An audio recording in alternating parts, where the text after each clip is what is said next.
Hi guys, and welcome back to Williamsburg, Brooklyn, where my husband and I are doing a gut renovation of our 1881 townhouse and taking it back to the studs.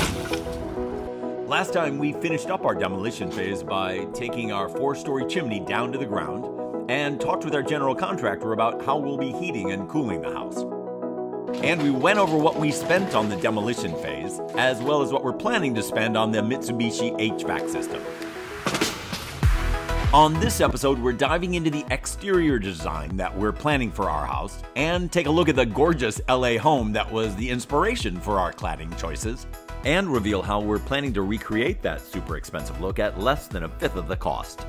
Plus, we'll do an 80-year time travel now and then street view up and down our block using Brooklyn's 1940 tax photo archive to see how the houses have changed here on our block, from the siding choices to entire buildings replaced.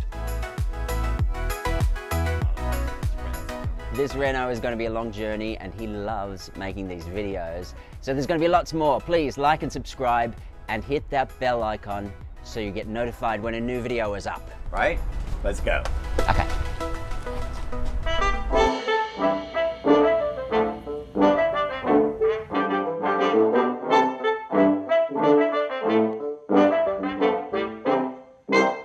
When Sean and I bought our Williamsburg house in 2010 and did a bit of research,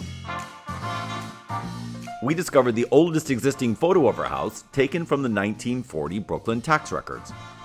At that point, the house was 59 years old and the original wood siding had already been covered in an imitation red brick shingle. In our neighborhood 140 years ago, wood siding was common and there were beautiful designs being created for homeowners using patterns and shapes of wood shingle, like this. Wealthier areas of Brooklyn had rows of identical gorgeous homes faced in brownstone or brick. But Williamsburg was a very working class and industrial area, and wood was a much cheaper option here. The main problem with wood was that it weathered poorly, and they didn't have the kind of stains and paints we do today, so the upkeep was constant. Here in our neighborhood, the new siding salesman did a great job because every wood home from back then is covered with something else today. Something pretended to be wood, pretending to be stone, pretending to be cedar shake, pretending to be plenty of other unusual choices. A year ago, we hired an asbestos abatement company to carefully remove the layers of siding where we'd be putting in larger windows, and they revealed the original wood, which looked amazingly good after 80 years in the dark. Our house has worn a lot of different outfits over the last century and a half, and now it's our turn to dress her up. So here's our inspiration look for the new exterior. This private home in Los Angeles is clad in zinc siding with windows trimmed in mahogany. We love how the dark gray hue goes with the rich, warm wood color. But it's the pattern of the siding that we really love. The vertical panels are each a slightly different width. Some are 12 inches wide, some are 8, some are 4, and every once in a while there's a slightly recessed panel that creates a shadow. An empty space in the orderly plan. Yeah, we love that. The company that made the zinc cladding we love is Addis International in Allentown, Pennsylvania, and we reached out to them for a quote. That's when we discovered that the zinc would cost over $50 a square foot, and to cover our house, it would have cost $130,000 just for the materials. Yeah, we were disappointed. But Addis has a long history of covering commercial buildings, from restaurants and libraries to schools and car dealerships, and they told us that we could have a similar design in anodized aluminum for around $8 a square foot. That would reduce the materials from $130,000 down to $21,000, a huge savings. Now, in an effort to reduce our siding costs further, we decided to use it on the front of the house, wrapping around the side about 5 feet, then have gray stucco along the rest of the driveway side of the house. And on the back of the house, we'll have the aluminum siding on the bump out on the 3rd floor and gray stucco underneath. Then we'll have the same metal siding on the carriage house out back, but instead of the same gray, we'd like to do it in white, which will reflect the sunlight into the back of our house. While we can't afford real mahogany windows like our Inspiration house has, we'll be using a similar rich wood color on the exterior trim of our clear wall windows. So after some initial disappointment, and then some clever help from the team at Addis, we'll be able to have the look we love on the front and back where it'll be visible. And by skipping the side of the house, we'll bring the cost of the materials down from $21,000 to just $9,000. Very doable. Since we decided on a more contemporary look for the front of our house and shared it on social media recently, we've had comments telling us that our modern buildings surrounded by older buildings will be an eyesore, and that we should return it to the original and stop erasing history. It's definitely something people have issues with since contemporary style homes have become so popular. So to get a sense of the history of our street and how much has changed over the years, I figured I'd ask Philip, who's lived on this block since he was born. It was my grandmother's house. My grandmother and grandfather bought it from a German couple, I'd say in the 20s sometime. My mom and dad lived here. You were born here in 1954? 1954. So now I have these 2 floors since I'm the owner, and my sister lives upstairs, and I believe it'll be a family house till the day I die. I'm sure the next generation will sell it off and all like that, but I'm very happy to be back on the block, and I'm very happy to be here. Since Philip's lived here for 64 years, I asked him to tell me about the first house that he remembers getting demolished and replaced. Across the street, that house there was a garage. For years it was a garage. It was different companies and all. And I don't know, somebody had a lot of foresight back in the day. They knocked the garage down and they built this big structure now, this big apartment house now. And that was the beginning. And then, Truman, that was the way it started. We have a couple of those newer, tall buildings on our block. And again, it was a small 2-family. Again, with small 2 families with nice big backyards. Oh, right. So developers realized, what am I losing all this space for? So the building came down and they put that up there. That was like one of the second or third people who said, let's put up a structure now. I also talked to my next door neighbor Umberto about what had changed over the years. A few buildings have changed, many people have changed, but the environment is still the same. My name is Umberto. I lived here approximately since 1975 on this block, 75, 76. Umberto wanted to point out something unusual about the lot at the corner of our street. But that used to be a driveway. Okay. Because the driveway used to lead to the back of the funeral home, and that's where they used to take the bodies out of the funeral home, put it in the hearse, and come out of the driveway and go where they gotta go. Next door used to be 3 little garages, and then 3-story house on the corner, and on this corner there, facing Larimer Street, used to actually be a pork store, a meat store. So again, with the change, everything changed. The store went out of business, and they ended up knocking it down, putting the building up, taking the garages away, and just putting the building up. Both the corner building that had the pork store and the one directly across the street, which most recently had a restaurant, are gorgeous and statuesque buildings at the top of our street that have lasted just fine, but lost their lovely wood siding along the way.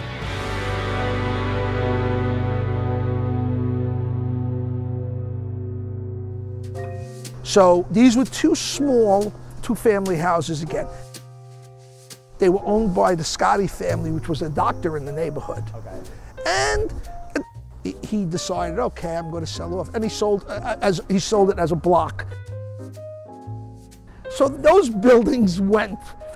That building too was again same thing, family-owned property, and so when everybody died off, they had sold it to a developer. When the crew was digging out the basement, they damaged the foundation and the entire house collapsed. Rumor on the street was that they were illegally creating an extra apartment down there, but messed up. My recollection is, thank God I don't believe anybody was killed in that. Then they put that up. This block changed more than a lot of other blocks in this neighborhood and all like that. And again, even now as you go down the block, even that house, what they did here was they didn't knock the whole house down. It's basically the way it was when I grew up, but they added a story to it. Okay.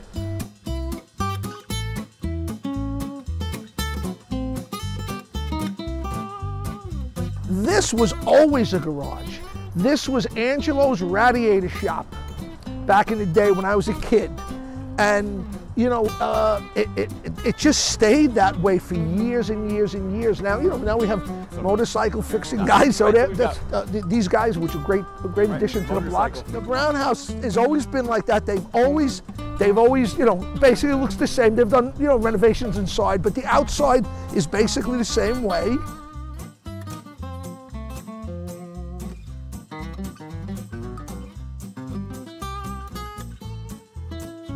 So 29.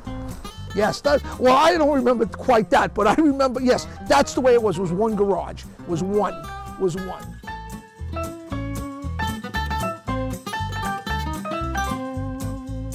And Joe, how long has Joe lived on there? And Joe was here for when I was here. I know his. Joe just turned 100. Yes.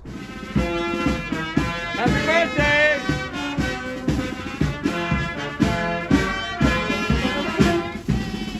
They've been here for as long as I can remember, but from the 60s on and all like that.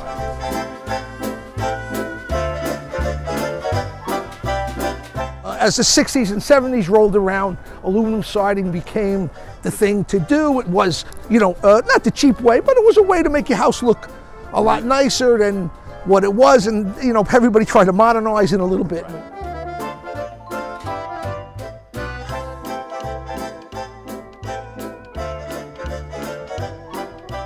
When we moved to the lot next to ours, which had been Mrs. Romano's for the 11 years that we've lived here, Philip corrected me. Before Mrs. Romano, this was Angie's house. Mrs. Romano was the eagle-eyed Italian grandma who kept an eye on our block from her window. She accepted packages for all of us, and she fed us meatballs and coffee. After she died, her family sold and the house was demolished 2 years ago. It's good to see this, because this is how all these other houses went. They came in, they wanted the 100 feet, so they bought the house, and I'm not going to waste all that room, and that's what happened. All these other pieces of property that eventually went that way in all.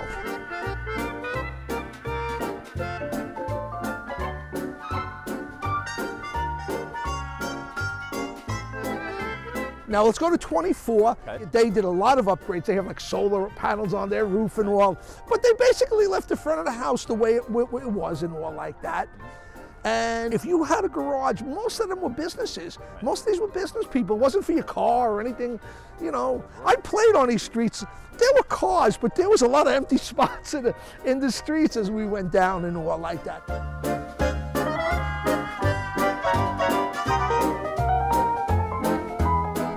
The next house down, 20, that was Ruzy Nell's grocery store.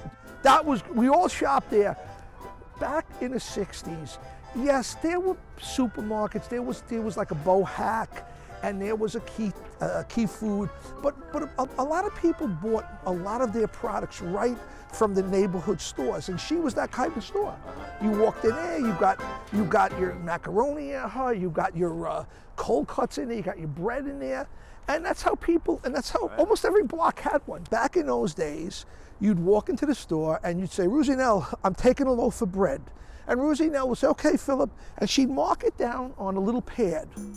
And at the end of the week, my mom would go into the store, and she had taken other things, and she'd say, okay, Ruzy Nell, what do I owe you? And Ruzy Nell would say, okay, Ann, okay, you owe $4.25. And that's the way people did business back then. Small little town, almost. Small little world, and we all trusted each other. Now, Rosanelle's granddaughter, Teresa, still lives there.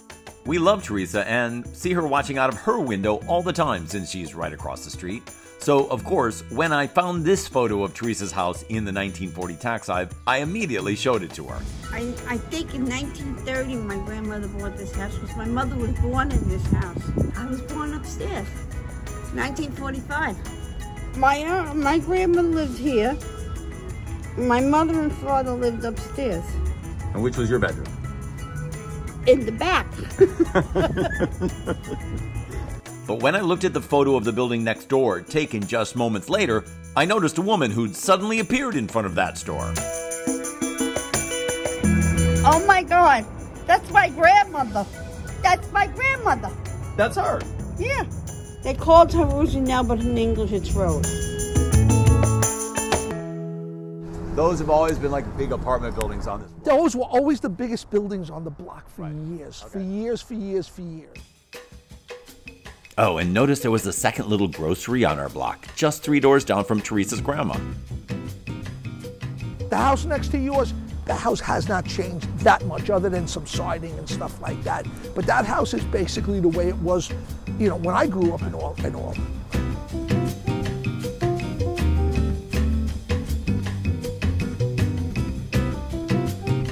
And your house also. That's basically the way I remember it for many years and all like that.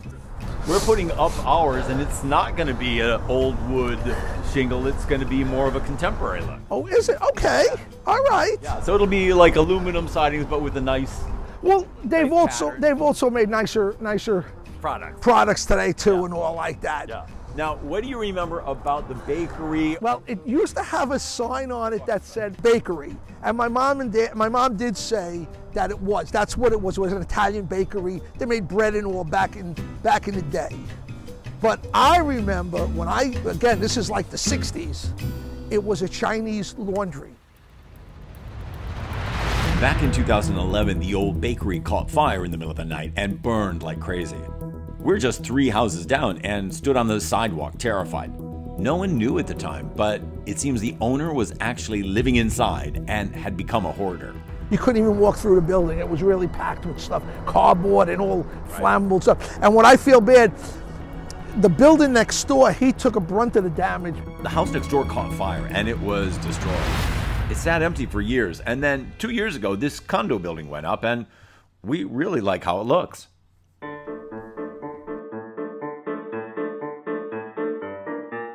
On the other side of the bakery, this house has changed to a stucco base and a vinyl siding above, but the form of the house is identical. And on the left, you can still see the skinny little walkway to their back house. We'll talk about back houses later.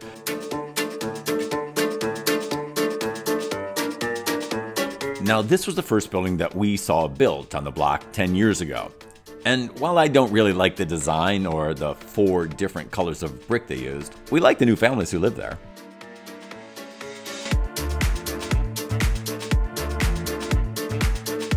You have the 12 in there. Was it a business or was it a storefront? It used to be, again, as a kid, I remember as a woodworking place.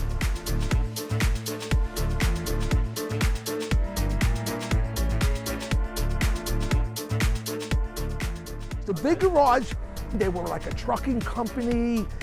See, these really go back to the days when everybody had the wooden garage doors and all. Then everybody, I guess it went to the 50s and 60s, put some type of roll-up doors and all. What was the building on the corner? The building, when I remember growing up, that was a pharmacy. A lot of pharmacies in the neighborhood. It wasn't like today. They didn't have the Rite Aids and the Walgreens. Right. So many pharmacies all over the place. And that was a pharmacy. Strangely, our first architect's office was on the ground floor of this building on the corner when we moved here 11 years ago. Today, it's a craft beer bar. Across the street in 1940 was another small grocery store. That would be the 3rd on our block. This building on this corner here, this was an auto parts store. That block there was more storefronts. Then as time went on, businesses, guys converted them, but it wasn't worth to keep the building as it was, and now they built that.